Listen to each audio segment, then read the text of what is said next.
It is now 6:30. We're going to open our meeting with the Pledge of Allegiance and the invocation. Bob Heinzelman will lead us in the Pledge of Allegiance, and Marianne Heisel will lead us in the invocation. I pledge allegiance to the flag of the United States of America and to the republic for which it stands, one nation, under God, indivisible, with liberty and justice for all.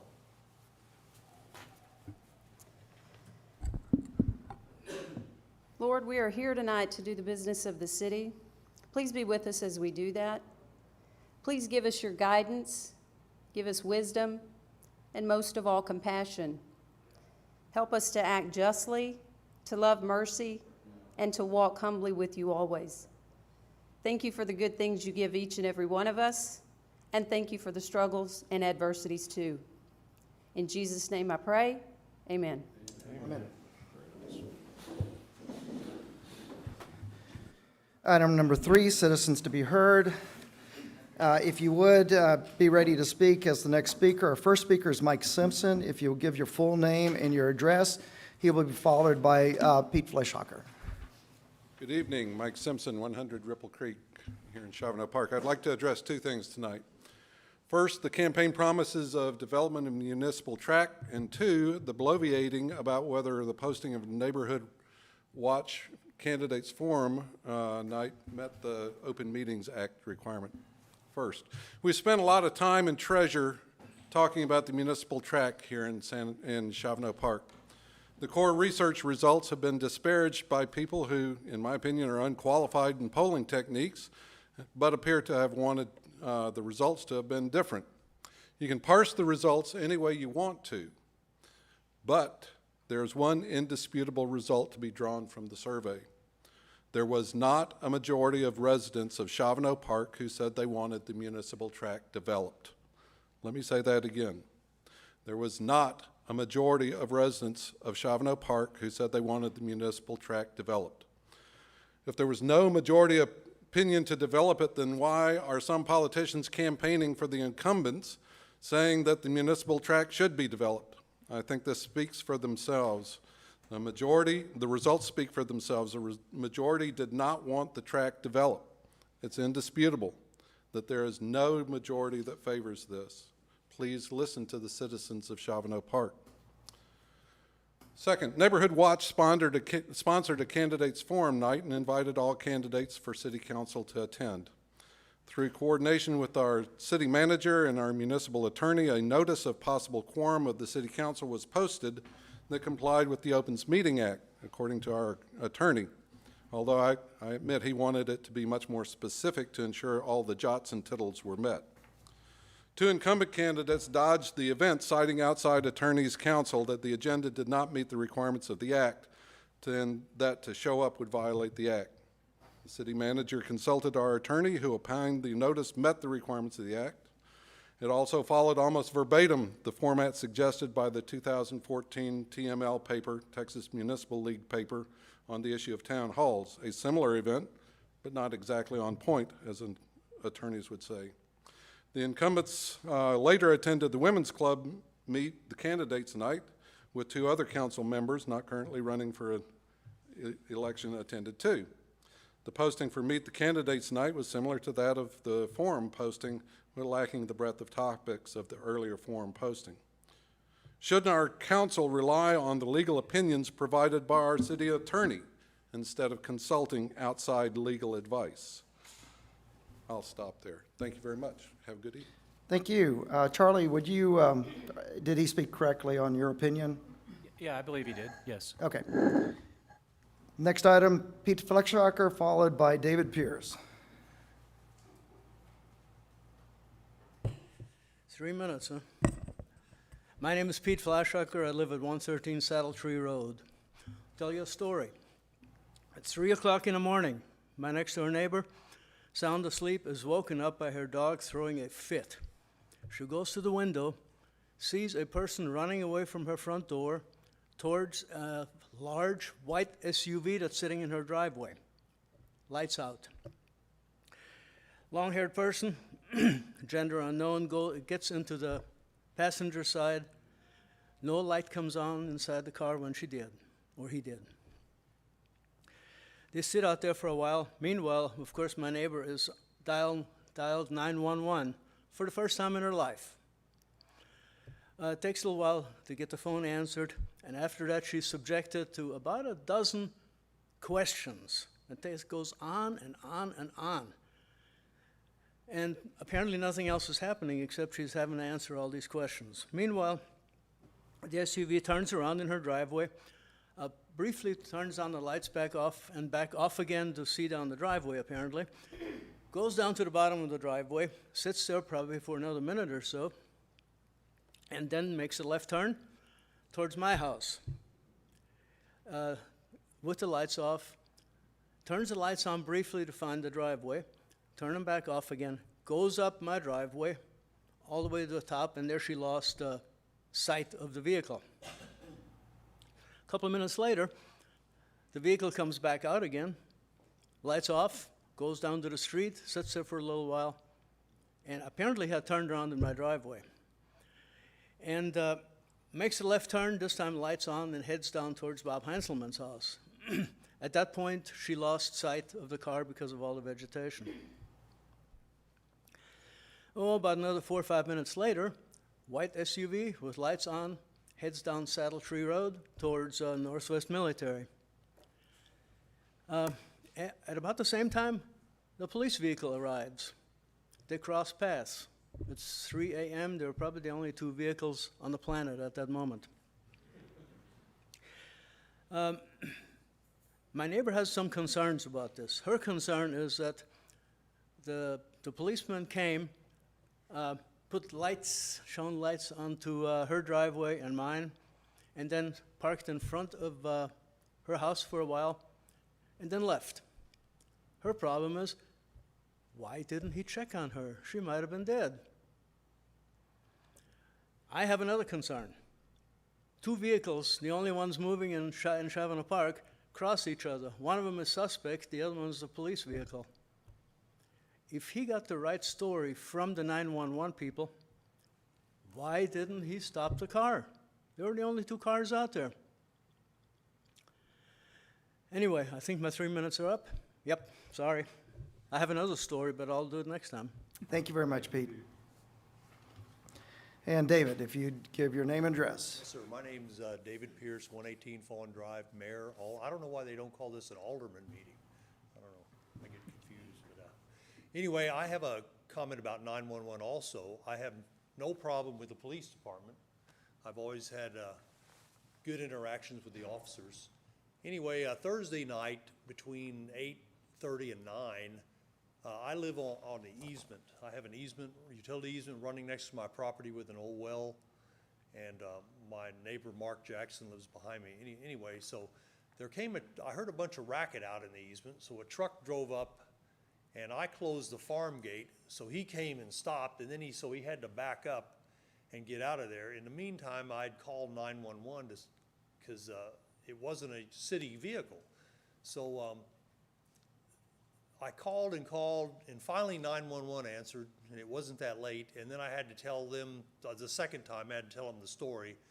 And then finally the police officers must have gotten the information and two vehicles came and they went looking, but they had gone. Now my neighbor, I called him, and his wife had time to go out and said there was like a four-wheeler behind the truck too. I don't know what they're doing out there, in the dark, but they backed up and split. So my whole concern is that there's a breakdown between the Bexar County 911 and contacting, I feel like, the Shavano Park Police. Now, I don't know if there's a way to have an officer have a special phone where you not dial 911, but maybe just the police department, and the officer who's a senior officer that night can answer that phone and just say, hey, if someone else is out there, you're closer to this area than I am, go over there, But there just seems to be, with today's technology, it seems like it could be done. But like I said, my neighbor and some of the people on Cliffside, we're more vulnerable than a lot of people because we have the easement running back there, and people go back there for whatever reason. And the officer, he told me there weren't any city vehicles in the area, so that's just my concern. It's a safety concern with all the robbery, and stuff going on and burglaries, I'm just, have a little concern about that. So maybe y'all could think about coming up with a new plan, you know, so, thank you. Thank you very much, David. We're now going to proceed to item number 4, city council comments. Alderman Maisel. Good evening and welcome. I guess the only factual thing I'd like to say to Mr. Simpson is I don't have any say over what other people say. Anybody out there can say anything they want. And it's not as if, you know, Mary Ann has any say over what you say about her or you say about me. So what you hear is exactly that, what you hear. Okay, Alderman Maisel. Good evening. Thank you so much for being here. Alderman Heisman. Good evening, and I wanted to say thank you to all of the volunteers and the staff that helped out with Arbor Day. It was a great celebration this weekend. A lot of hard work went into that. Appreciate all that attended. I want to address a couple of facts that I can mention about Mr. Simpson's comments.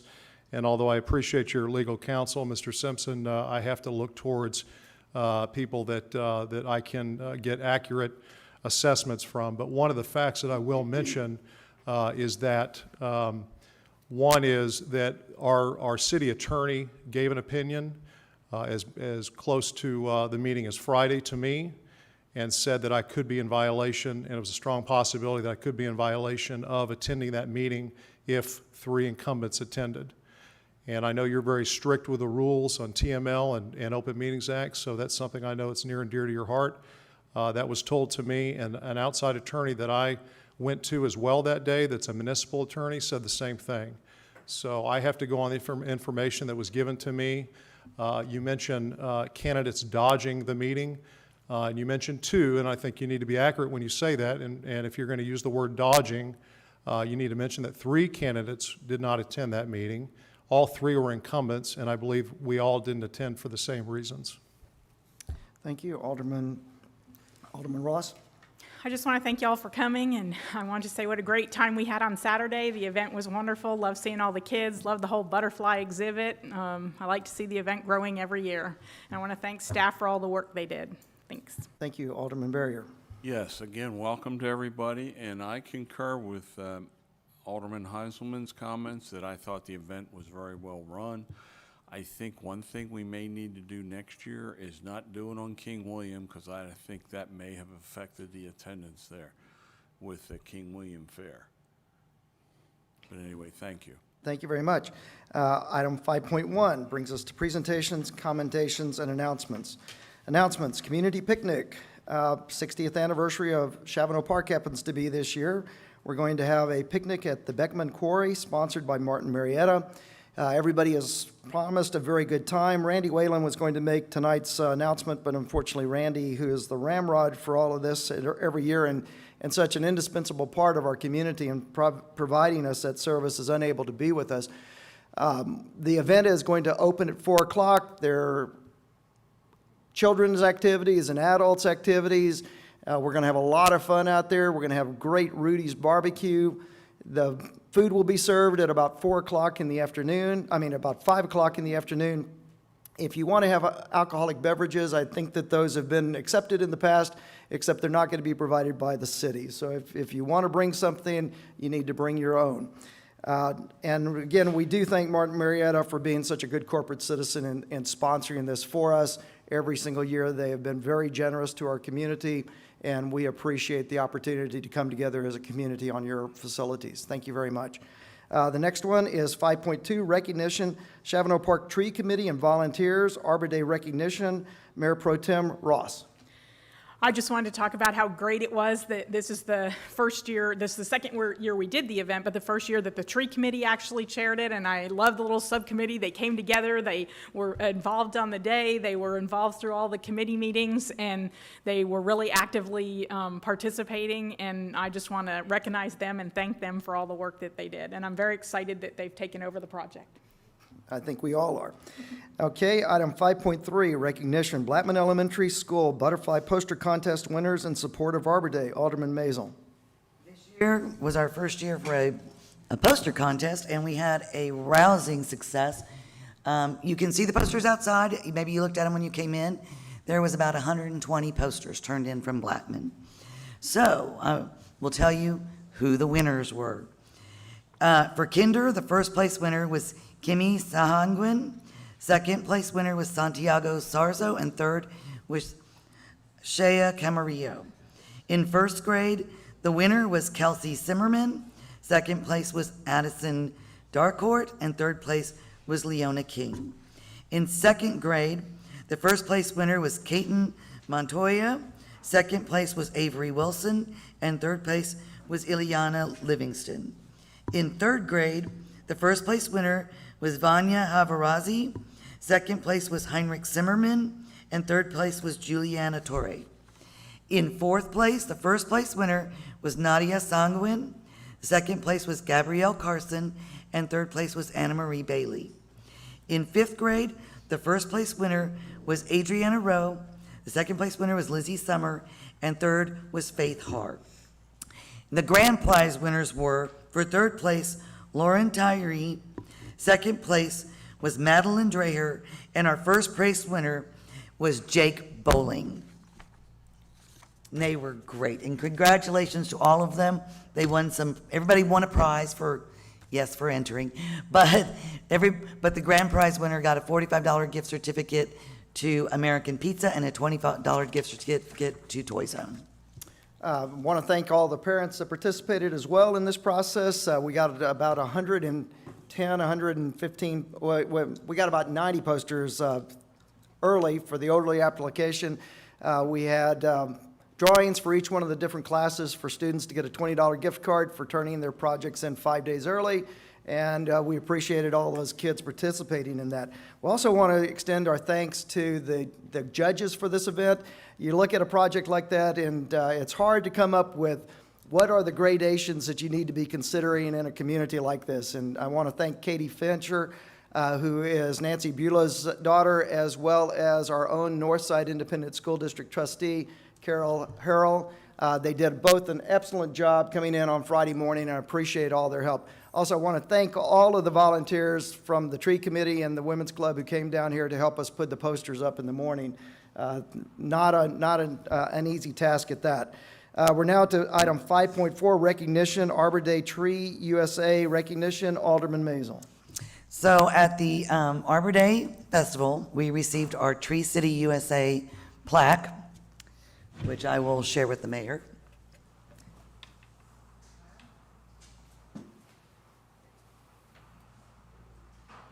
Thank you very much.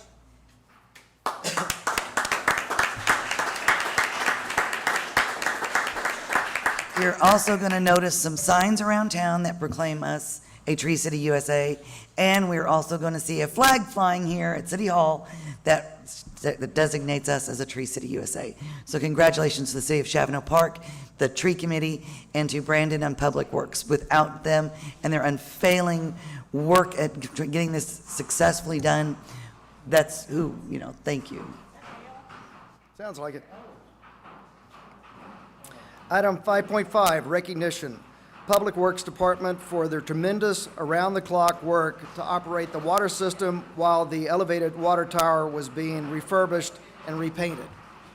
That's a large thunderstorm coming with hail. Do we want to, let's adjourn for a few minutes, and we're going to recess with the unanimous consent. Do I have unanimous consent? Yes. Okay. It is now 6:54. We're going to come back to our meeting after a brief interlude of hail. Is the video recording again, Curtis? Thank you very much. Brings us to item 5.5, recognition of Public Works Department for their tremendous around-the-clock work to operate the water system while the elevated water tower was being refurbished and repainted. City Manager Bill Hill. Well, I was hoping I'd have Willie and Brandon here where I could really they ran out the door to check on the system. But, the water tower is completed and painted, and I'm happy to report at a very high level. It included sandblasting all the paint off from 38 years ago and repainting it with primer and painting. And we had an inspector walk through the entire thing. That in itself is not that impressive, but I can assure you it was a good quality job. What's really impressive is that water systems are not meant to operate without a water tower. Water towers provide a constant supply of water, regulated at a constant pressure. Once most cities, when they do this, they have more than one water tower. And so the system backs itself up. In our case, we only have one water tower. And so to keep constant pressure in the system, we had to maintain a pump 100% of the time on. And water doesn't expand, it goes and fills and builds pressure, and too much pressure breaks water mains.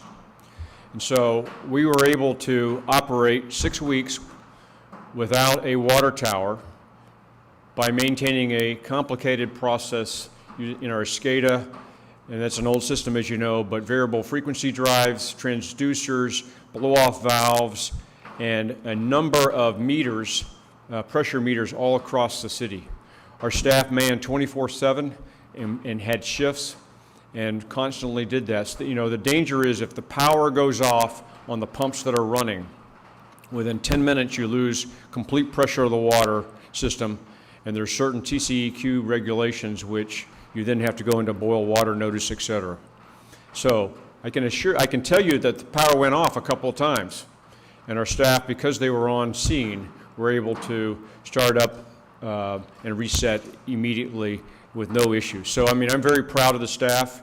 A fantastic job by the water department as well as Public Works associated with this whole issue. And the city has got a great product, should be very proud of that, and hopefully that'll last another 30, 35 years. Thanks. Thank you very much, Bill, and I'd also like to extend my thanks to Brandon and to the guys that did an excellent job. I think they deserve a round of applause from all of us as well.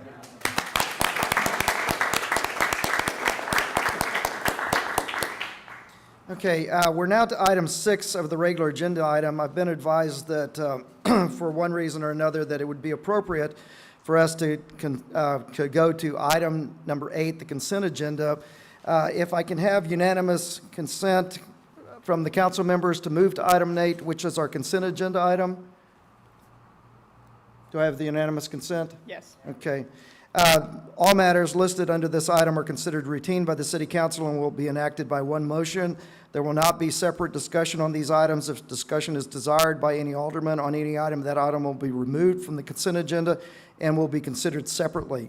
Do I have a motion to approve and/or accept items 8.1 through 8.5? So moved. Alderman Barrier has moved to approve and/or accept items 8.1 through 8.5. Do I have a second? Second. Alderman Maisel has seconded the motion. There being no discussion, all in favor say aye. Aye. All opposed, same sign. The motion carries. Thank you, Darrell, for being with us. Item number 6, regular agenda item 6.1, presentation discussion, Martin Marietta update on Beckmann Quarry, current and future operations. Chance, good to be with you. Hi. Good evening. Thank you for allowing me to be here tonight and give you guys an update on the Beckmann Quarry operation. I'm glad to be here, and I want to share just a few things. So for those of you who don't know Martin Marietta, we're a major supplier of construction building materials. That's what we do and who we are. We are in 26 out of the 50 states in the nation, approximately 7,200 employed, 2,500 of those being in Texas. So we're proud to be a big player in Texas in terms of cement, aggregates, sand and gravel, asphalt, and concrete. In saying that, what we do is we strive to provide a safe, healthy workplace in an environment where people can prosper and that's overabundantly safe. And we'll talk a little bit about that here in just a minute. And the other thing we'd like to do through our sustainability is enhance the communities in which we live in which we operate near and around. Shavano Park has become a very important partner of ours, and we're excited to work and be a better community steward with Shavano Park. That being said, as we look at the Beckmann Quarry, it's important to know that Beckmann isn't your everyday Barney Rubble, Fred Flintstone type quarry operation. In fact, the Beckmann Quarry is one of the largest quarries in the nation. So you got to think about that. In 2010, the Ag Manager magazine listed the Beckmann Quarry as the largest quarry in the nation. And that's pretty big, and that means something. If you look at our footprint, we have about 440 acres, which we've been mining since the start of about 2000. So we got a little quieter back in about 2001 when the operations moved to this leased property. And this is Northwest Military and Camp Bolus, obviously, up here. We have finished mining the 440 acres, and we've moved now to the property that we own, which is right here at another 1,300 acres. The property left to be mined, and there's about 20 to 25 years left. It's zone QD for quarry development, and so in terms of how long we're going to be around, it's a long time. And so we hear that number get moved around depending on communities being built and realtors that are selling homes, but the reality is we have about a 20 or 25-year life. Here's what's important to Shavano. We recognized that when we moved from the 440 acres back to our heritage property that we own, that we needed to change some things. That in terms of sustainability and being here for the long term, we had to make some changes. And so the first and very most important thing, and what's important to you, is that we needed to reduce the size and scope of this largest quarry in the nation. And we've done that. We actually started back in 2005. We built a state-of-the-art, large-scale, rail-oriented quarry in Hondo, Texas, called Medina Rock and Rail. And it's state-of-the-art and one of a kind. And so what we've seen with this transition is that 6 million tons of the 12 million tons that Beckmann historically has produced has moved out to the Hondo area. And so that's the good news, which means we have half the blasting, half the size and scope of our operation, and a majority of the rail that has moved over to the Hondo Medina quarry site. So what you'll continue to see is the rail volumes diminish out of the Beckmann facility in preparation for us being closer to the encroachment between the city of San Antonio and Shavano Park. We've made tremendous improvements in blasting. We have microchips in every single blast hole that we shoot, run by an iPad. And we control those infinitesimally small and close together so that we direct all the energy inward, not outward, which is great, right? We have a lot of control. We can predict vibration, noise, and we can predict the things that people have concerns about much better than we used to. And then finally, we've made some big capital investments at Beckmann. We've put in a water recycling facility. We're recycling about 60% of our water as compared to 5 years ago. So we've made some big advancements there, again, in terms of being sustainable for what we want to do over the long haul. This is a real quick picture that's not in front of you of our Medina Rock and Rail site. It took us 3 years to build this facility. It was about a $160 million investment. You can see our rail loop, you can see the new sign, and then the stacking conveyors, very similar to what you might see at Beckmann. But again, this was all to resolve the fact that we needed to reduce in size and scope. As we look at Beckmann today, this is kind of an aerial photograph of the Beckmann facility. We built a new, much smaller crusher located in this area right here. The crusher looks like this. It's much smaller. It will be fed by trucks, and we've been managing it this way since the start of January. So again, reduced in size, smaller crusher. The other thing you'll notice is this quarry wall right here. And the reason that's important is because we dropped this entire facility down into the quarry itself. And that's going to help with noise. It's going to help mitigate dust as well in terms of the operation. So tucking this new crusher down inside the pit made a lot of sense and is really going to be helpful as we continue to see people move in and close to us. The other thing we did is we created a website.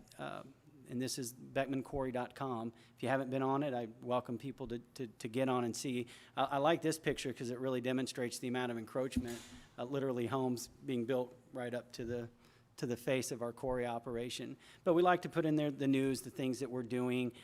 We try to capture as much as we can in terms of our sustainability and being role model for business in terms of community outreach.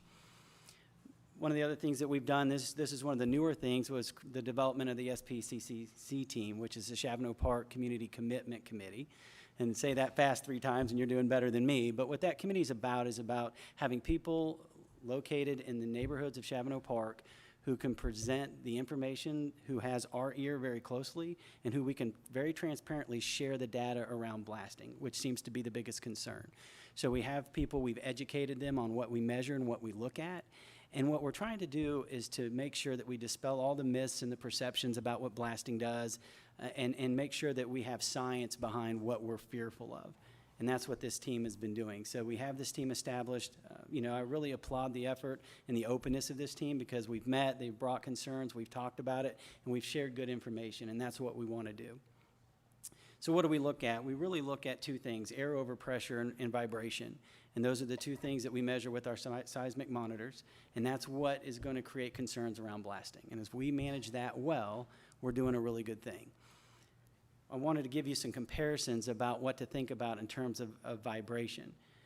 And these numbers represent peak particle velocity, or inches of movement in the ground. And what's important for you to realize from this list is that there are things that create far more stress on the foundations and on the dwellings of homes in this area far beyond blasting ever could. Change in temperature of about 27 degrees is a huge impact. Moves your structures about 4.15 inches per second. Other things such as drought, heavy rains, and we have both here in Texas, really add stress to the foundation in homes. And when we see cracks in our walls and we see cracks in things we don't want to see them in, immediately we think, oh, it's got to be the quarry, it's got to be the quarry. And what we're trying to do is educate people that at the levels that we're blasting at and at the levels that we've committed to Shavano Park, that we will never damage your structures. And we can prove that scientifically. So the key is that we operate in a way that we never exceed those values. And I'll share those values with you in just a minute. So one was vibration, the second one is air overpressure. So when you blast a wall, this is the wall falls this direction. Vibration goes behind you, this creates an air wave. And when that air wave comes across your house, it shakes your windows a little bit. But there's a big difference between vibration and air overpressure, okay? And the reason that's important is because we manage and monitor that too. And I'll tell you that where you have thresholds where you start to get complaints where people say, hey, I kind of felt my window shake, is at about 115 decibels.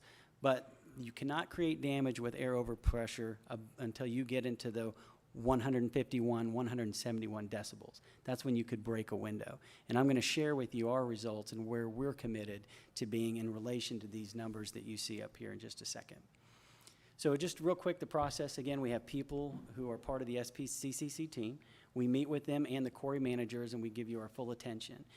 I expect that that team will change over the course of the process so that we get new people in and we have as diverse of a team as we can get, so that we hear all the good things and all the bad things that we need to be working on. But we're open to those, and we're open to addressing concerns that come from the community. We also have a third-party monitor group that monitors all of our seismic activities, so it's not us. All right, this is a professional group that we actually pay, but they manage the monitors, and they send that information from the monitors directly to the SPCCC team, and we don't even see it at that time until we get it, on the same correspondence. That's how transparent we want to be and how confident we are in what we're doing. So the SPCCC team immediately gets the information and has it in front of them. That's how transparent we are in terms of our blasting data.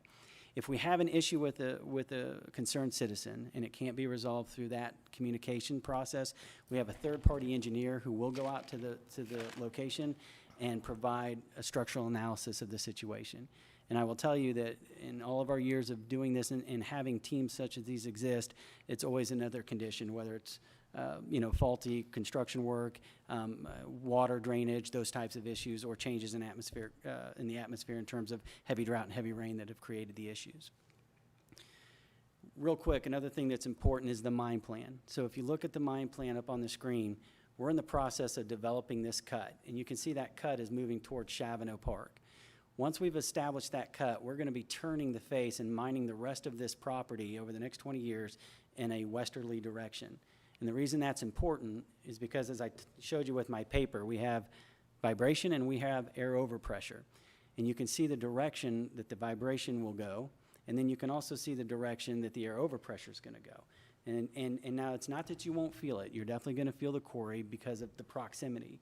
But we're purposefully directing the vibration and air overpressure in this way to minimize the effect of what we do on Shavano Park. And so that's not an accident, and it's not a guessing game. This is on purpose so that we can meet the standards that we committed to. This is an example of all the monitors that we have protecting Shavano Park. You can see them located on this map. They represent most of the neighborhoods in Shavano, and you can see where we've been doing our blasting. So for every blast, we have a GPS coordinate, and we have the results of that blast paired with that shot. That's a seismic monitor if you wanted to know what one looked like, and those are posted around those areas that I showed you earlier. So if you've seen one and said, hey, what the heck is that? It's one of our monitors. It transmits with a cellular phone. And here's the important part. Martin Marietta is committed to a vibration of 0.28 inches per second. That's one of the lowest in the industry, period. We've also committed to blasting less than 133 decibels. Sorry, let me go back to that, 133 decibels. And here's what's important is that every blast since we started in January on this new site has been under those thresholds.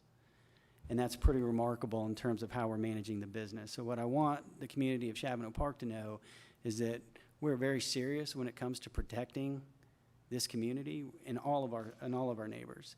And we're strategically working with the best technology, the best practices, and the best people to make sure that we meet the obligations that we promised, 0.28 or less and 133 decibels or less. And then finally, I have two things. Our commitment to the community is big and strong. I made a list of a few things that we're heavily involved in, and we want to be involved in more things. We understand that having a large-scale quarry near and around a community has its downfalls. What we'd like to say is that we want to see the upfalls, and we want to earn the respect, and we want to earn the happy thoughts about our company through our hard work and sweat equity in terms of providing services to the community. So we're doing a lot of things. We're posting them on our website. We have a fantastic kickball tournament coming out. If you think you're too old to play, you're not. Trust me, I've done it. It's a great way to raise money for the Battered Women's Shelter and for the San Antonio Food Bank. So we'll be posting those things and inviting Shavano to be a part of that.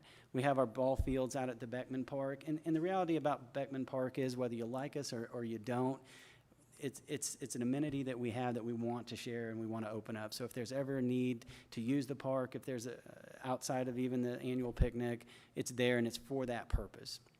And then finally, in terms of pillars of character that define our company, safety is the strongest. And the Beckmann facility has been one of the safest, strongest quarries in the industry for many years. In fact, 10 out of the last 11 years, this group has reached world-class safety metrics. They went 2 million man-hours without a single reportable incident, which means we're safer than most grocery stores. And we say that being a mining operation. So, what I wanted to do today was convey to you that we're very dedicated to doing the right things. We're being better listeners than we are speakers or talkers, because we think that's important, and we're really proud of the team that's been created and the support and communication with Shavano Park. So with that, I wanted to say thank you, and I'll take any questions if you have any. Okay, do we have any questions for Chance? Chance, one of the number metrics that I saw up there was that y'all are pretty close to a 0.1, and that the Bureau of Mines standard is a 2 before damage is happening to houses. And I thought there was something about there's a logarithmic scale that goes with that, so that a 1 is 10 times, or 2 is 10 times greater than a 1.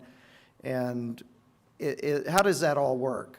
Yeah, so it is logarithmic, but what that tells you is that the scope and magnitude of how far under what could potentially create damage. So what the U.S. Bureau of Mines did is they built a house, and they blasted hundreds and hundreds of times at different distances until they were able to get, and they really got cracking of drywall. That was the first sign of damage. And that happened at 2 inches, shooting hundreds and hundreds and hundreds of times over and over before they could replicate that damage. And they ran that test several times, and is how they came up with that number. And so in the reality of things, when you start talking about a 0.28 versus a 0.5 or a 1.5 until you get to 2, and that is exponential. And so we are drastically below. So when I talk about how stringent this is in terms of the industry, this is unprecedented in terms of the numbers that we're trying to meet. Now, people will still say, hey, I felt it. I felt the blast. I felt it in my home. Things shook a little bit.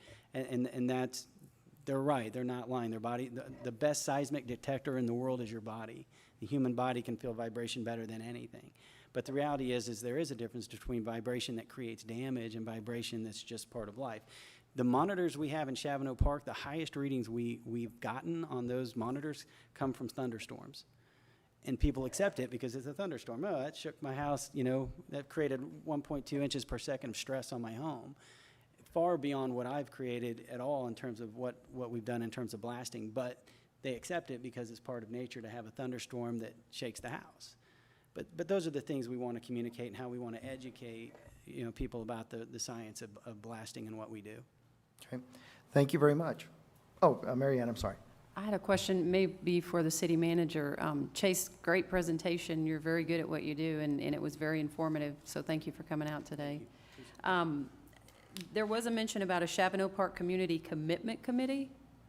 Absolutely. And I was just wondering so we have some residents that are on that committee? We do. I'm on the committee. Marcia's on the committee, a number of folks. Representative Bentley Manor, Willowwood, and other locations. So is that part of the committees that we do? It's a committee, no, it's a committee that he has formed. And, Okay. And I have said, well, look, we need to make sure we have representatives, and he's reached out to some initially. I have encouraged him to reach out to other folks.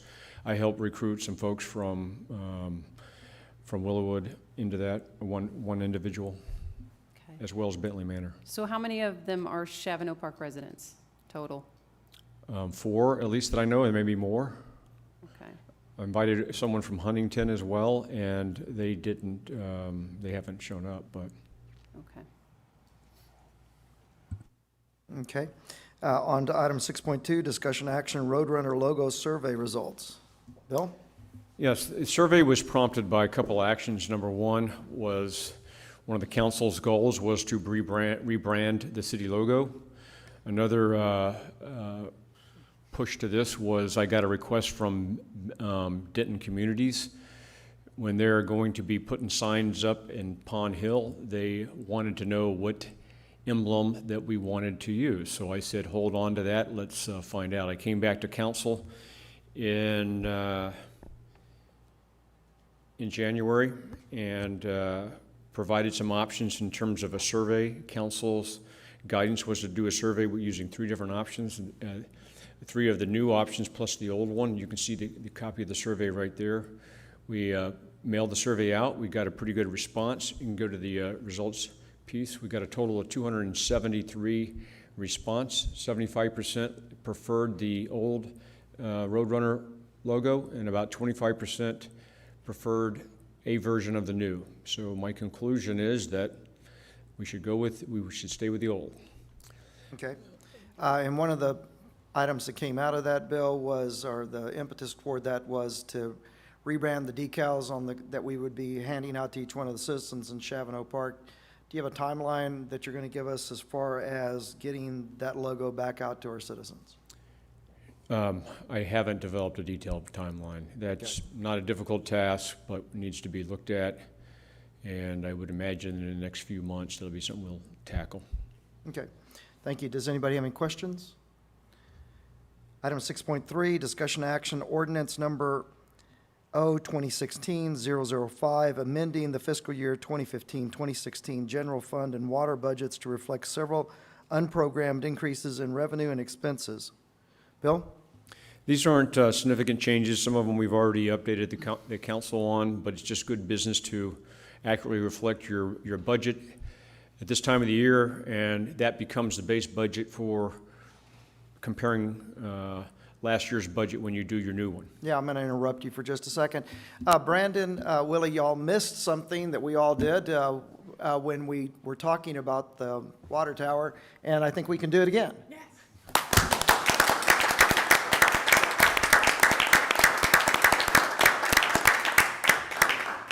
Again, thank you guys for your excellent work. 24-hour coverage over a 6-week period of time with a new baby on Brandon's part. I guess it was your lovely bride's part, but you were active in that too. I know that wasn't very, very easy. And Willie, appreciate all the work of the water guys in getting that done. It was very important to our community. Thank you very much. I'm sorry, Bill, I had interrupted you. Not a problem. So this amendment really includes the general fund and the water fund. And again, some of the expenditures, we had an unexpected increase in delinquent ad valorem taxes, some additional interest income. One of our firefighters is part of an emergency deployment for swift water deployments. When he deploys, we pay his salary and then we get reimbursed by STRAC. And that was another $3,700, which is really a wash because we've already paid for that. We had an insurance claim, some miscellaneous revenues, and recently one of our fire vehicles lost their MDT, which is their computer they operate on. That computer was a hand-me-down from police in 2005, I want to say it was, and it went out. We need a new one. We've budgeted in the capital replacement fund for an MDD. So this proposal transfers $3,100 from the capital replacement fund as a revenue for the replacement of that MDT. Some of the expenses, again, some of them we've already talked about. There was an adjustment in overtime for Public Works, Water, the change order for $2,500 for repairs of the welding repairs at the tower, and then the requirement to replace the 20-plus-year-old cathodic protection system is probably over 30 years old. It was included in that. Several non-capital maintenance items. So again, we like to keep our capital items in our budget approved by the council, but when you have those requirements, we purchased them and we're bringing them into you.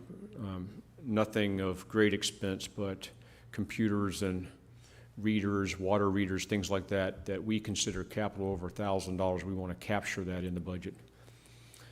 And some of that was water. So subject to your questions, this is the first reading. Included in there is the budget comparison. We had to publish and print out the entire budget because the items really are spread out throughout the entire budget. When you make one entry, sometimes it's 4 different corresponding entries that are associated with it.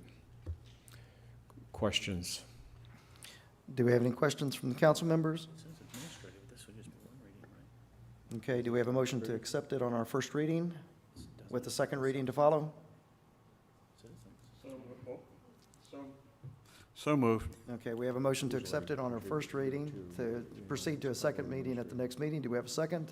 Second. Alderman Ross is second in the motion. All in Mayor? favor, say aye. Yes. Aye. Okay. Item 6.4, discussion action fiscal year 2015-2016 budget development calendar. Bill. So we're getting ready to initiate budget development, and one of the most important things to do is establish the calendar. Now, we realize that you're probably not going to approve every single date associated with this. If you could go to the overall calendar first, just scroll up a little bit. There you go. What we've done is we've drafted a calendar. I can show it to you and illustrate it on your iPad. You've got it there as well, which actually gives you the calendars associated with that. But we just recently received the preliminary tax report. I passed that to council last week. We, the staff, have kicked off our budget preparations. First, I've asked the staff to identify unfunded requirements that they have. We're going to be going through some sort of a prioritization of those, as well as the departments are all developing their specific goals and their objectives for the next year. All that will be vetted through me before I present it to the city council. The water committee is actually going to be considering goals and objectives in their May meeting. And what it really comes down to is we know the elections will occur in the first part of May. New council comes on board the 16th. And so I have a tentative workshop scheduled for the council to review your goals and objectives and provide guidance to the city council, or to the staff, on the 6th of June. So I'm looking for at least tentative approval of that tonight, as well as the second workshop, which would be, we've co-located or co-scheduled it on the 27th of June, which would meet prior to the June city council meeting to go over the budget basics and staff analysis of council's guidance or any goals and objectives that they've achieved. You can see the rest of the map. Now, if you'll just go to the June calendar, I'll just kind of show you how this shows conceptually. June 5th, and I realize you can't see the numbers that well, but June 5th, we would have the workshop to talk goals, objectives. Water will actually consider their objective initially right there. And then in the June council meeting, we'd actually go to a workshop, and the budget basics and goals and objectives will be addressed associated with that. Go to July. Things start picking up in July. Again, WAC considers their expenses there. We have a tentative budget workshop on the 12th of July to really talk about the compensation study, TRMS, health, capital items, all which are really technical and need a lot of explaining to go usually. I expect to have some initial results from the comp study in that July meeting to talk about with you all, and perhaps have the contractor come present the initial report. July's key because we get the certified tax roll on about the 25th, and that really then ties into the next step, which the Bear County tax assessor has to calculate the effect of the tax rollback rates, and it gives you a short turnaround for the the staff to actually produce the budget. So go to August, and you see the actual budget is proposed for the 4th of August, where the city manager submits his budget that's consistent with the timing that we've done in the last few years. But really, that gives us about a couple days to actually finalize the budget and actually give you a draft, and then the actual formal presentation is on the 4th. That gives council about a week to analyze that, come back and vote on a record tax rate associated with that. And then we have tentatively scheduled which if we don't need it, we don't have to do it, the 17th of August. We have a council workshop planned there, another one on the 29th of August. And about that time is traditionally with this, with Shavano Park, we're into the little details of the budget. And by the end of August, it's pretty much consensus at that point in time. And then you go into September. 2 meetings are required, a first reading and a second reading. So we've scheduled that. Now, one thing of note, the 26th of August is normally the 4th Monday, and we have tentatively scheduled this on the 3rd Monday for the council meeting. You don't have to make a decision now, and that's because Bear County wants to publish, help me get this right, they want to publish their rates based upon our budget. What is Bear County, Rachel? The tax assessor collector last year at the last minute sent out the beginning of September that they needed the tax rates to them so they could produce tax bills before the end of the month. So us and some other cities, we were right on the edge, and we were paying for a lot of cities. We're like, whoa, we still have more days. So this year we moved it up a week so that we could be in compliance with their request. It's a request because the statute says that a city has to leave it for the month. But in order for them to prepare, because it's all one tax, they do all these entities. So they do one huge mass production. So we have time to consider that. To meet their deadline, we'd have to move it to the 3rd week. We could always have a special meeting for that and do the regular council meeting on the 4th, but more to follow on that. And then there was one other piece. If you could scroll up, was it the, scroll down the other way? Other way? The council meeting that we wanted to move from the 4th to the 5th week was, you gotta scroll through. Was it September? It was not September. July has 5 weeks on 5 Mondays, it looks like. Yeah. Yeah, it was the August. So August 1st is the first Monday, the 4th Monday is the 22nd, and I'm proposing that we move the council meeting to the 5th Monday, which is the 29th, and that's because of the notice to proceed, et cetera. So typically, we do it the 4th Monday. I don't know, it's usually the last Monday. In August, the last Monday is the 29th. I'm guessing, Charlie, you would probably be available the 4th or the 5th. You usually don't have anything scheduled for the 5th, so he would be available associated with that. Again, we don't have to decide now. I'm just making the recommendation. It looks like that's going to fit neatly, and as we process through, we'll go from there. September we moved it up. That's September. I'm looking at August. Okay, well, the tax rate issue with the tax office is September. That's September. The move into the 5th Monday is August. September, we were talking about moving the regular meeting to All right, so potentially moving the regular meetings both August and September, to be determined later. But right now, I'm presenting the budget because I want to make sure you're informed. I want to get some feedback on the first council meeting, which was scheduled June 6th, workshop meeting on June 6th. Okay, so what we need to do this evening is to consider the initial dates. Is that what you're asking us to do, or is this for information purposes only? Well, I'd like you to approve the initial workshop scheduled for 6th June. Okay. Okay, we've been requested by staff to consider a preliminary workshop on June the 6th at 6:30 to discuss budget issues. Do we have a motion? So moved. Okay. Second. I'll Mary second. Ann has made the motion. Michelle has, Alderman Ross has seconded the motion. There being no discussion, all in favor? Okay. The only problem I have is 3 of us may not be here, and we're deciding for other people. So. Well, I would recommend we schedule it, then they can always reschedule if that doesn't Okay. happen. Okay. Duly noted. Okay, all in favor say aye. Aye. All opposed, same sign. The motion carries. Chance, you can head on. This is kind of boring stuff through the rest of the way. We want to thank you again for your participation and for all your help, and we look forward to joining you on Saturday. Item 6.5, presentation, discussion, 2016 criminal activity report. City Manager.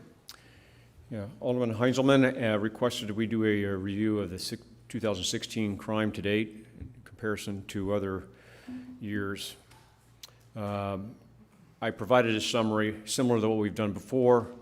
We've updated it by adding a column in our summary for, go down, Curtis, go back, chart. Right there, I've added a column for 2016, and you can kind of compare the total year's amount versus what we got. And so there's 2 columns actually added. One was the 2015 from 1 January to 13 April 2015, and the second one for 1 January through 13 April 2016. So you can kind of see where we are. And what you see is you see robberies. We had 1 last year. You had 0 so far this year. 1 theft. This year, that was the stolen car, our truck that was taken off Cliffside. 5 burglaries of a building versus 2 last year, same time. 3 of a habitation, 3 versus 2, and 17 vehicles. So a little bit of an uptick there. I will tell you that I provided some more detailed notes that I won't go through all of them in your summary sheets on the online as well. And I will note that 7 of the vehicle crimes were, those 2 suspects were apprehended that night, and those cases were closed. So 17's a large number. A lot of those were in Pasanos. Not all of these are in the residential district, but 7 of those vehicle burglaries, we actually captured and apprehended the suspects and captured the material, recovered the material. There are some other notes in here. We have directed patrol and public awareness campaigns by our police department. We continue to be vigilant. We issue INFO alerts when there are burglaries or thefts. And I will say that has raised the awareness, and at the same time, it's raised the concerns of many citizens. So I think it's the right thing to do. We should continue to do that.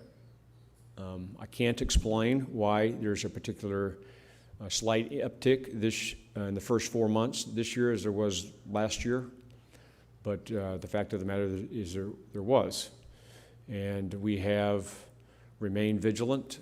Police are effective in a number of cases, but again, it's a tough problem to have. That's the information. Let's see, if I go to the map down below, I can kind of give you a visual of what this looks like.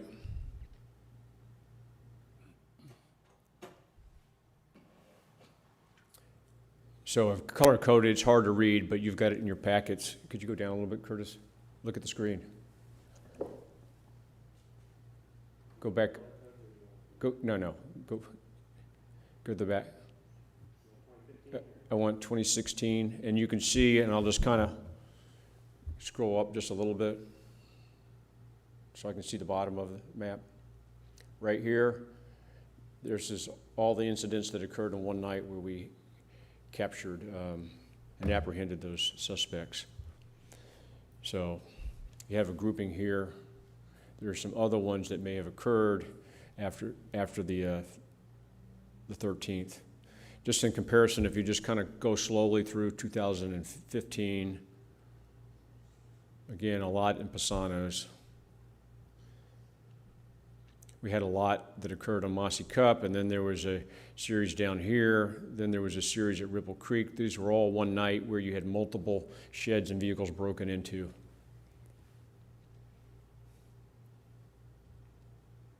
In 2014, there was 30-something vehicle burglary thefts in Pisano's. That's not really shown there.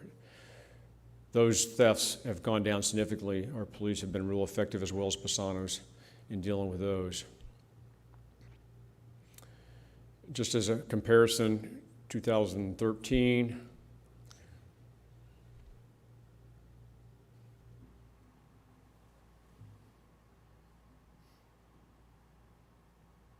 a lot more crime in Shavano Creek in 12, 13, and 13.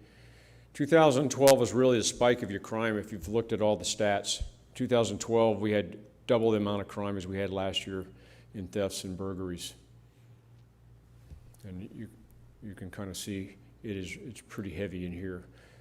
Interesting enough, for some reason you didn't have a lot of crime in the area where we're having a lot of crime now. So, subject to your questions, I know this is a continuous challenge. It's a continuous responsibility. Tied into this is the next agenda item, which I would just mention is kind of an explanation of our resources, how we allocate them, and how we employ our force. So I'll pause here, answer any questions you have. The police chief can also answer any questions, and we can move. Do you want to continue to 6.6 and we can ask her questions at that point? That's fine, we can combine. Okay, well, we'll combine the two, Bill. We're going to now proceed to 6.6, presentation, discussion, allocation, and utilization of our police department resources. Chief Creed will be participating with you. Right, if you'll just shoot down in there. First thing I want to do is just show you the schedule. We run basically 4 shifts. 3 shifts, actually you can see that a police officer has 2 days on, 2 days off, 3 days on, 2 days off, and it's staggered that way. So you have a day shift A, a day shift B, a night shift, and a night shift B. And that's 12 officers that are dedicated to patrol, and augmenting them frequently is a code enforcement officer. Sometimes augmenting them is the criminal investigation division officer or the lieutenant if need be. We did a And what compare. about reserve officers? Pardon me? Reserve officers? Reserve officers also, a lot of times they're on the weekends or if we need assistance. One of our reserve officers does a lot of primary training as we move forward. So again, officers have a lot of demands on them. Of course, each officer has leaves, normal vacation leave that they take. You can come off that slide for now. Just go to the shifts right there. We've got various, depending on how long they've been here, 10 days of leave, upwards to 20 days of leave a year. Each time an officer takes leave requires either a backfill or a shortfall in that shift. Our normal shift is 3 officers on duty at all times, but our minimum shift is 2. So if you have someone on leave and someone calls in sick, we have to bring somebody in to cover that, and we do that frequently.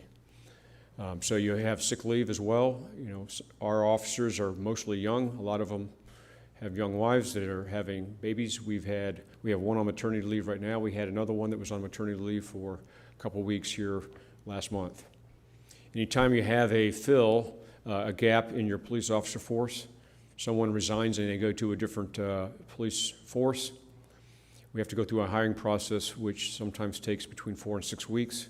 Once we bring them on board, it's a 12-week period in which they basically right seed ride and they get certified associated with that. That takes a separate patrol officer off the path. So those are some of the challenges that we have. We have one officer that's injured. He broke his bone in his leg. He's off for sick leave for about 6 weeks, and that creates challenges associated with that. Police department's pretty good with backstopping that. We always maintain 2 officers on a day and night. Most of the time during the day you have more than that because you got the police chief, you got the lieutenant CID, and the code enforcement. We bring the code enforcement officer on frequently to run regular patrols both at night and weekend.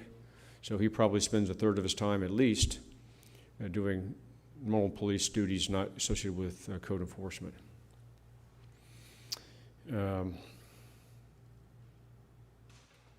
you go to the next slide, you didn't ask me this per se, but we did do some comparison. Okay, how many other officers do other cities have? So we're here at Shavano Park. We have 16. We service a population of about 3,300. We got about 3.3 square miles. Just by comparison, Castle Hills has 23, Hollywood Park has 13, Terrell Hills has 17, Alamo Heights has 23, Helotes has 18, which is a bit of a surprise. You take a look, they got 6.4 miles, 8,000. And a lot of them these folks have dispatch, their own dispatch. These are the comparison to sworn reserve officers. We currently have 6, we're losing 1, probably taking another job. One of them is primarily an instructor. His real-time job is an instructor at ACOG. He comes and does most of our training. We actually have quite a bit of requirement of training. Every officer has mandatory requirements to progress through basic and intermediate to advanced policing certifications, and you have annual training requirements that we are always doing. Almost every week we have training that goes forth. And so we have to balance that with folks that are on duty, bringing folks off duty, but they still got to meet their requirements. There's a number of ways to look and see whether or not you have the right size force. The ICMA has produced a paper on it. We've looked at that. One of the measures is officers per capita.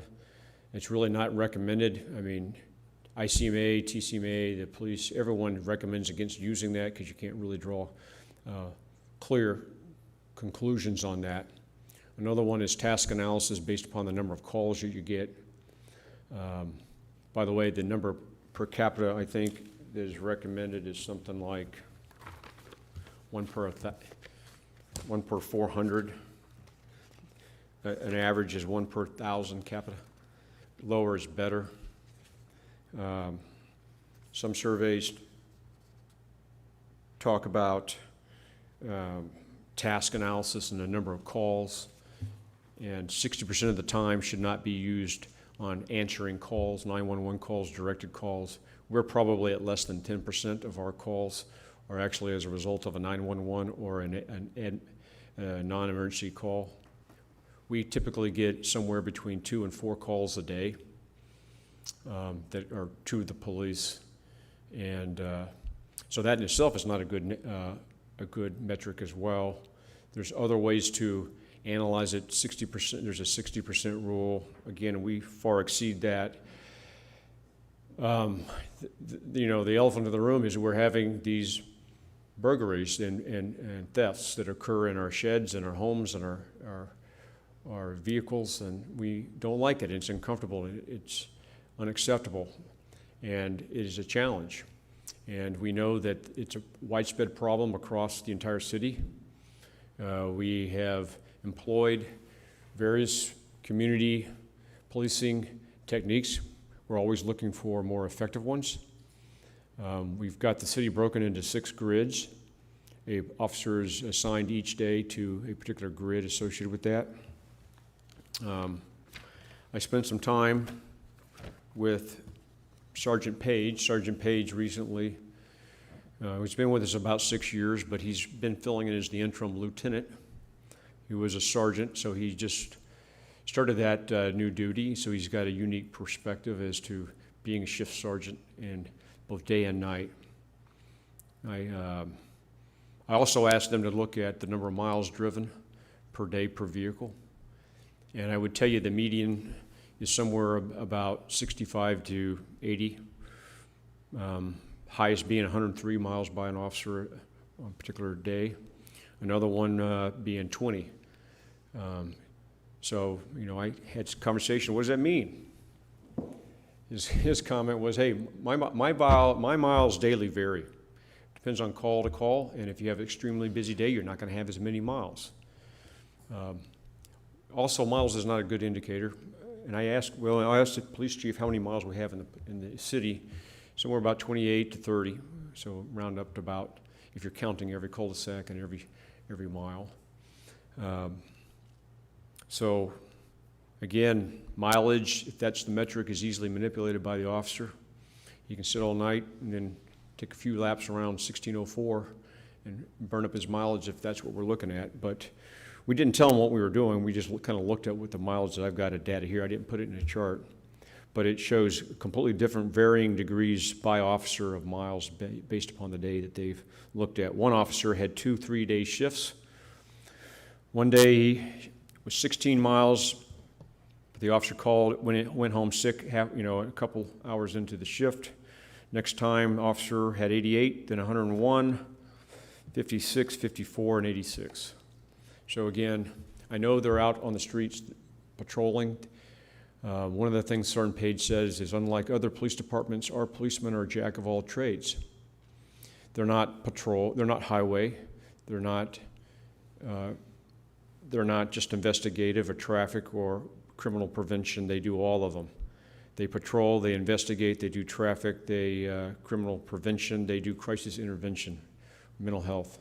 You'd be surprised how many crisis intervention calls we get from residents of family members who call the police because there is a family dispute or an issue associated with it, and those calls last hours. Suicide prevention calls, issues with in-laws, kids, siblings, etc. You know this, but our police force divides their efforts into traffic, residential, and commercial. And the shift officer splits it during the day. And we focus on high volume times on the major thoroughways for traffic control. And we go to residential, but we also have zones that include commercial activities associated with that. And then you have, okay, I ask him, how much do you do? He says, well, about 50% of our time is residential, 25 commercial, and 25% traffic. Except for at night where we focus mostly on residential. I also talked to him about, well, spotlights, what's your technique for spotlights? Do you use them all the time at night? Well, no, not really, because we advertise our presence when we show spotlights. We do it sporadically, we do it unpatterned, and we use different techniques going in and out of the residential areas.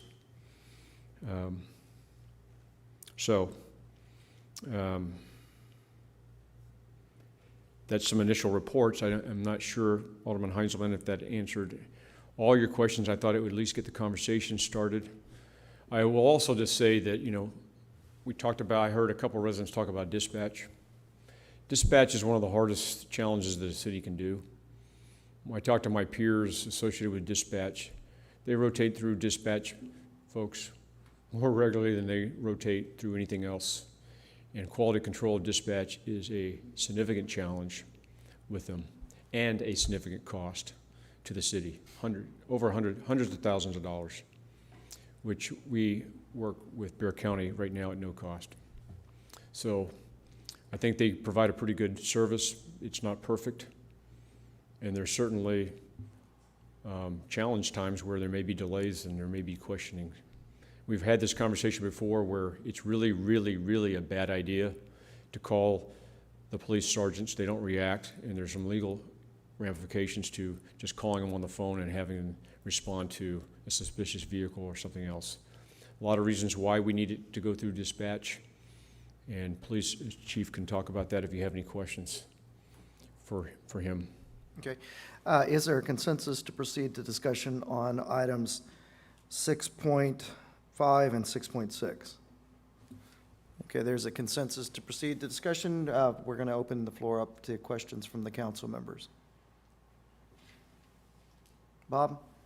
I'll start. I brought these agenda items up because I've had a lot of concerned citizens calling me. I know it's been quite a bit of conversation going on in the city with regards to an increase in perceived crime, and certainly, we're early in the year, but there's certainly some trends that I don't like to see, and I think there's some things that we need to do from an education standpoint, being proactive, et cetera. But I still think there's some other things, some questions that need to be answered, and I'm not sure I don't want to take up a lot of time on former Mayor Fleischhacker's comments, but the response time and the questions of why the officer didn't contact the backup officer to stop that car, why he didn't stop that car. I think there's a lot of questions on protocols as to what happened and the follow-up at that house, why contact wasn't made to that person who was there alone. It happened to be a couple doors down for me. I was out of town that week, and I got a call while I was on vacation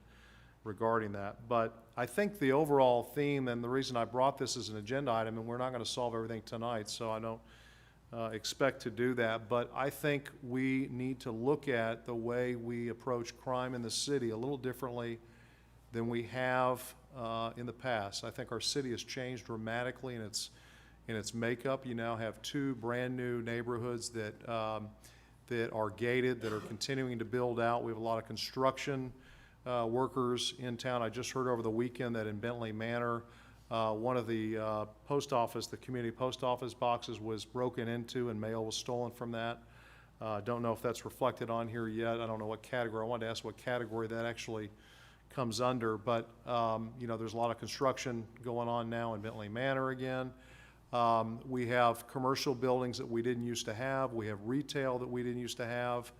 And I think the police force is certainly spread out. I look at the statistics, and Curtis, if you'll throw that back up there on the right there, one more, the miles per area for each. So one of the challenges, I think, although it looks like on the surface that we're staffed appropriately, it's my understanding at night we have how many officers patrolling? 3. 3 total, okay, if in fact all 3 are, okay. And that's in a 3.3 mile radius square mile area, 3.3 miles, where some of these other places have, maybe not at the same time, but they have more officers covering less mileage or square mileage. But I think the other challenge for us is we don't have just a large residential area only. We have significantly increased our, as I mentioned, commercial and other things. I think we need to look at things a little bit differently than we have in the past. I know that citizens have certainly made their concerns to myself, many of us, I'm assuming on council, some others, I'll let them speak to that. We've had a lot of burglaries, break-ins. I think the one that really caused me pause is the one in the one that happened a few weeks ago, in which someone kicked in a back door in the middle of the day and robbed the house. Had a young mother been there, had kids been there. Those are the kind of things that scare me to death, because in my estimation, no one really messed with Shavano Park for when I moved here in 2000, people didn't come in here to do those things, and they are now. And there's just elements that we have to figure out how. I think there's some crime rings. This is anecdotal. I know the chief can speak to, he's got a lot more knowledge in this area. But 2 of the incidents that happened, the one that Pete mentioned was a woman that went up and was casing whether anybody was home at 2 o'clock in the morning on the 3 houses, mine included. Apparently a woman was apprehended or seen a week or 2 after doing the same thing. So I think there's some patterns there that we're seeing. And I realize that you can't solve it by putting 10 more feet on the street and expect to have immediate results, but I think we need to look at some things proactively. We have to educate our citizens better. I just can't believe the number of people that I talk to, young and older, that don't lock their doors of their homes and don't lock their cars in their driveways. And we hear every time, Bill tells me, oh, we had another break-in in a car and it was unlocked. And you just shake your head going, why? Because these people have lived here for a long time, and that's what they've expected of Shavano Park. They've never feared that. Things are different, and I think we have to educate better. We have to find a way to get to our citizens.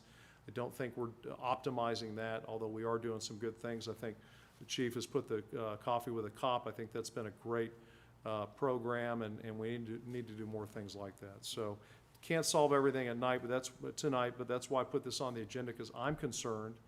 I've seen things increase, and I think that as we have more traffic through our city, and we all see that every day on Days of All Northwest Military, we have more construction folks, have more people in our city, we have more concerns, so. Okay. Anyone else? Mary Ann? Really following up on what Alderman Heinzelman mentions, looking at page 2 of 6.5, the sentence there says trends may be, it's difficult to explain what's driving this crime. And then there's a sentence that says, in general, increases in population, traffic, and number of buildings typically drive crime trends. We know from the Northwest Military MPO project that we have some statistics with respect to traffic, especially on Northwest Military. And is there a way to incorporate some of that information into the document that you all have prepared that would show from 2012 to 2016, here are the number of new buildings that we had. From 2012, or whatever date you want to use, to 2016, here's the increase in traffic we've experienced. That might help in Yes. terms of explaining and educating. If those things explain an increase in crime, having that information in the information that y'all provide would go a long way, I think, for explaining, because it just makes sense that traffic and construction bring new people into the community. And we know from that MPO presentation that the percentages in traffic alone are going to increase exponentially. And as Alderman Heinzelman pointed out, all along Lock Hill, Selma, Pond Hill, Huntington, Bentley Manor, new construction. That's the reason why we have more crime. Well, we have Shavano Park is now experiencing crimes of opportunity. Historically, in Shavano Park, crime has been pretty well relegated to family members and to family members of staff who are in houses. You've got workers who are coming through, they're working on your house, they know what your patterns are, they know what your next door neighbor's pattern is, and those have been the types of crimes that we as a city have seen historically. What you're describing, Bill, is something of cluster problems where those are not people that necessarily fit into the Susie's gone on vacation, Janie says Susie's gone on vacation, and Janie's son shows up and burglarizes the house. That's been our traditional type of crime, or we've had our house under construction for the last 3 months, and now we've had workers that have gone through the house on multiple occasions. They know when we're at work, they know when we pick up the kids, and now they've used this opportunity to come and prey upon us. Sounds like we need to be smarter in the way that we approach some of these things to be able to address the new reality that we're coming about. Yeah, Alderman Maisel. Have we considered contacting some of the HOAs in the surrounding surrounding communities? Because if we're having this issue, I imagine some of the, like Shavano Ridge, some of the other little communities around us are having an issue. And maybe we can work together with them and kind of as a team come up with ways, as you said, to educate and get, so that we're all working together as we're all close in proximity.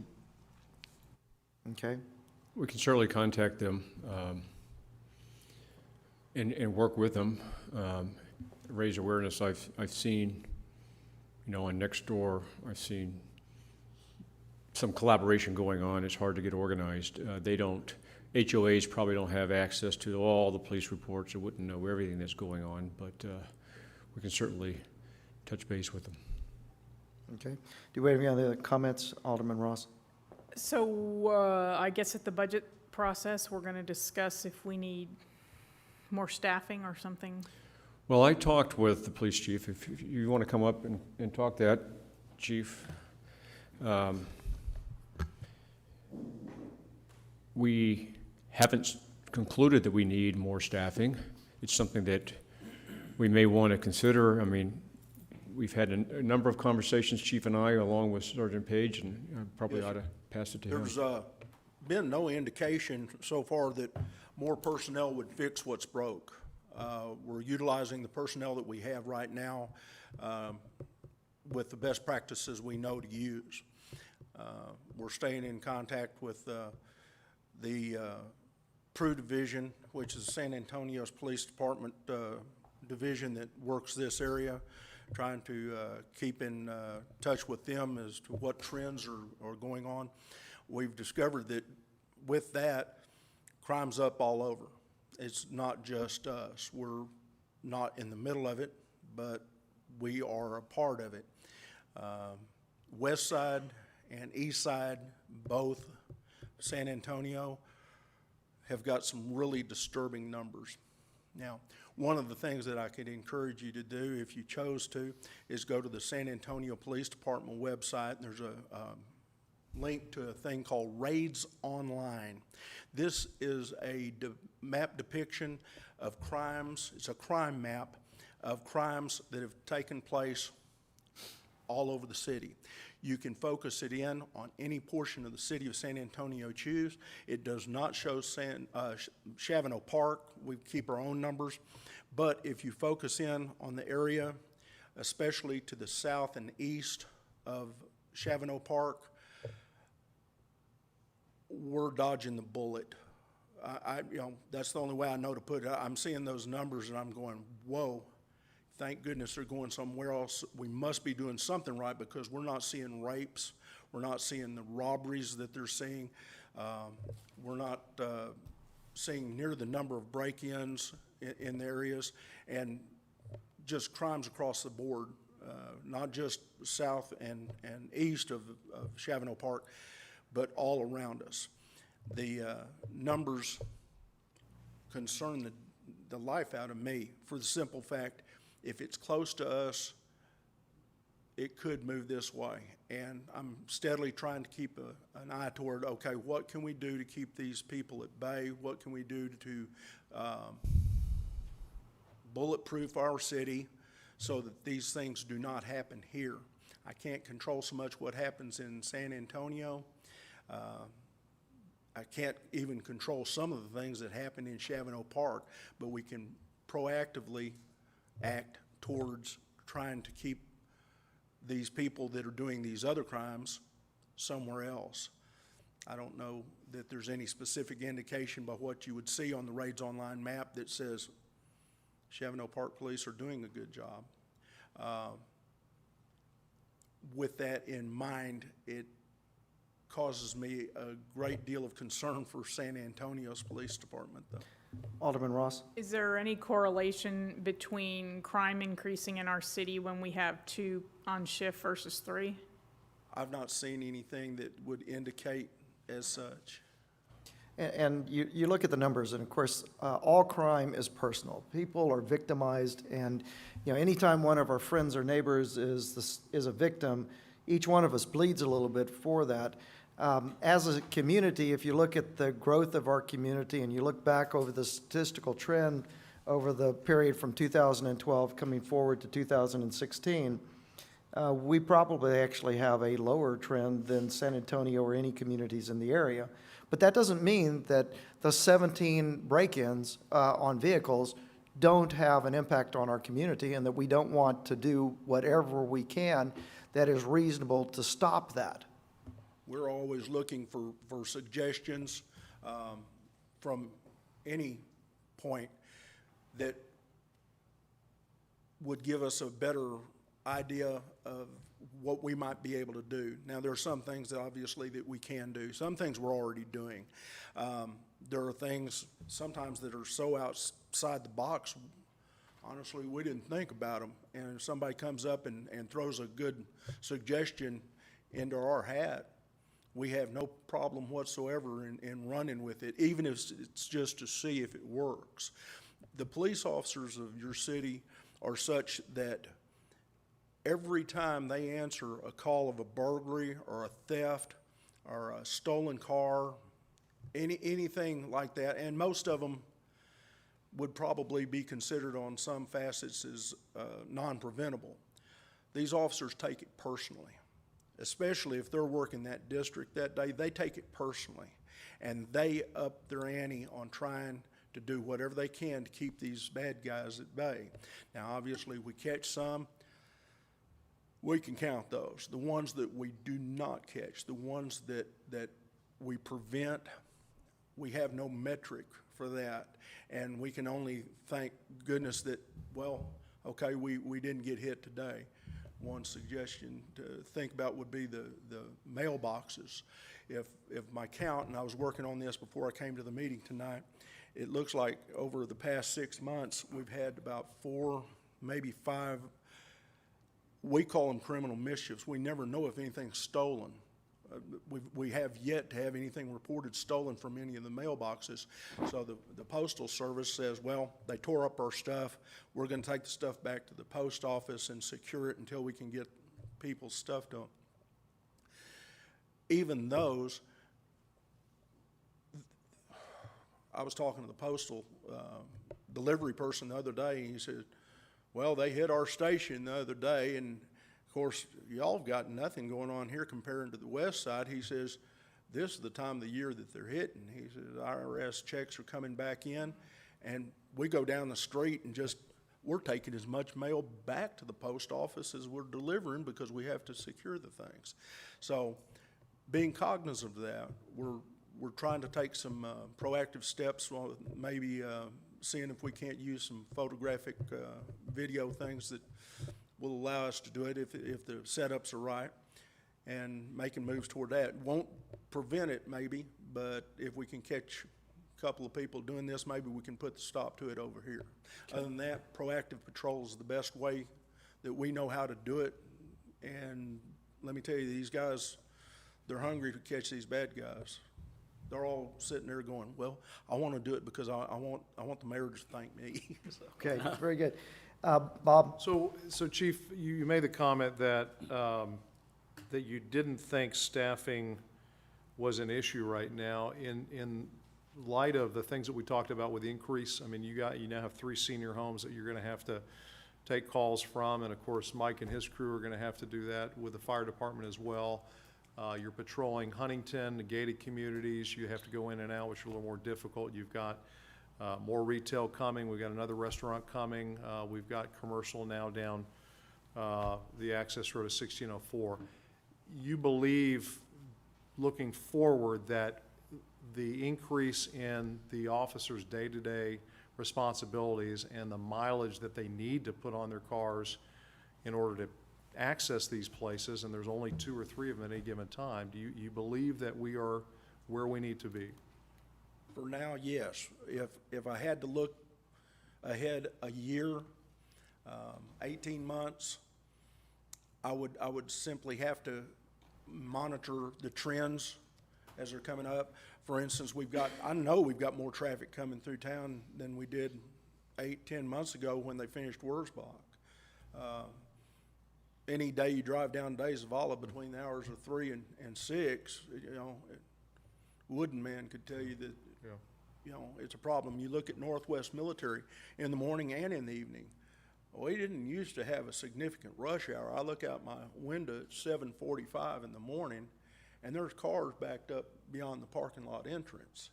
And that tells me that there's obviously more cars out there. So what we're gonna be looking for in 12, 18 months, we're just gonna have to keep our finger on the pulse, and I've got some ideas on how to move forward, other than the per capita thing, to determine whether or not at this point we need to do it. We can look at, as Alderman Maisel recommended, take a look at buildups that are coming. I would have to get with TxDOT and get some traffic surveys to see what numbers we're looking at now as opposed to what we looked at 8, 10, 12 months ago. And I think that data will already be obsolete, because if you look at what Cornerstone, when they put a full high school, K through 12, on the other corner, you got the medical building that's gonna be built on this corner, you've got another fast food restaurant added right there, and we all know that those people traditionally pass through our city. Many of them do, not all of them, but many of them will.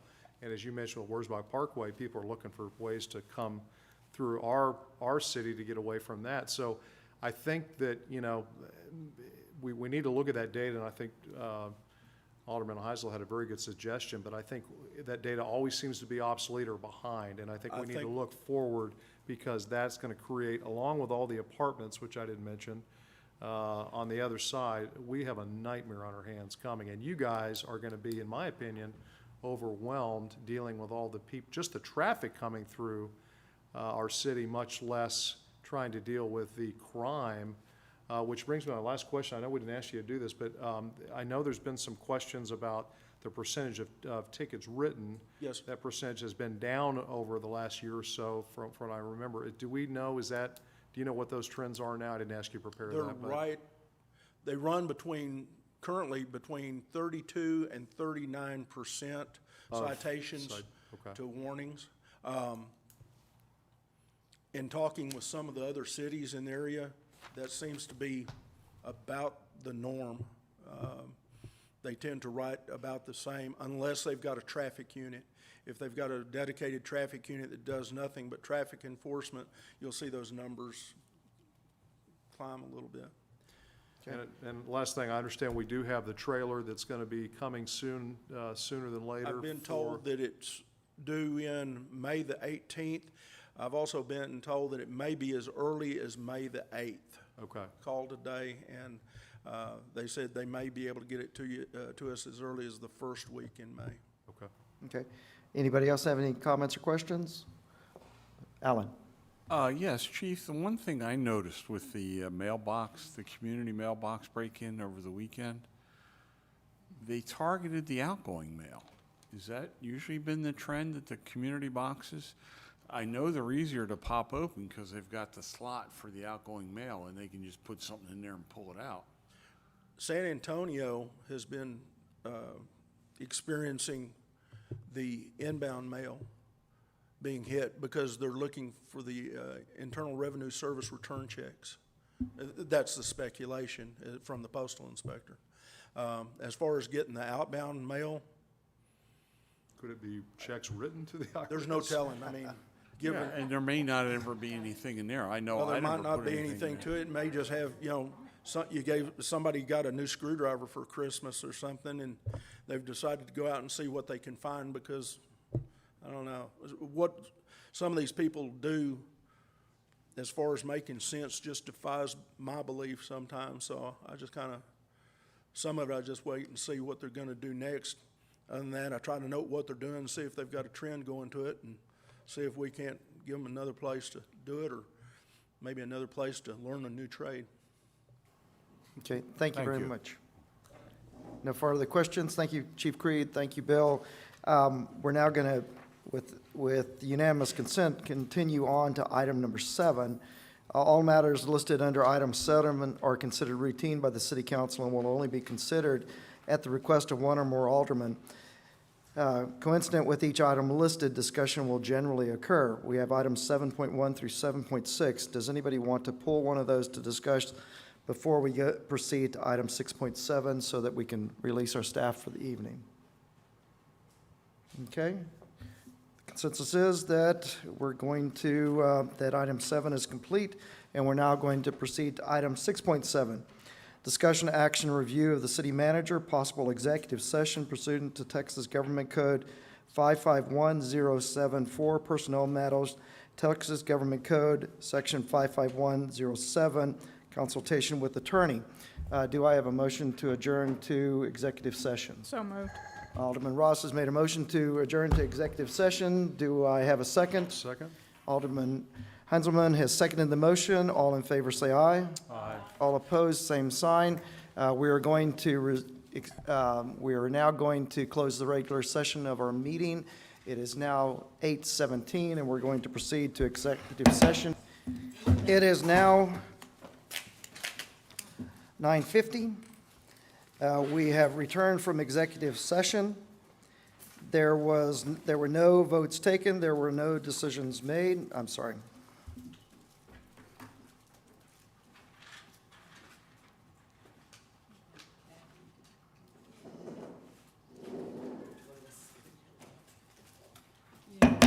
It is now 9:50.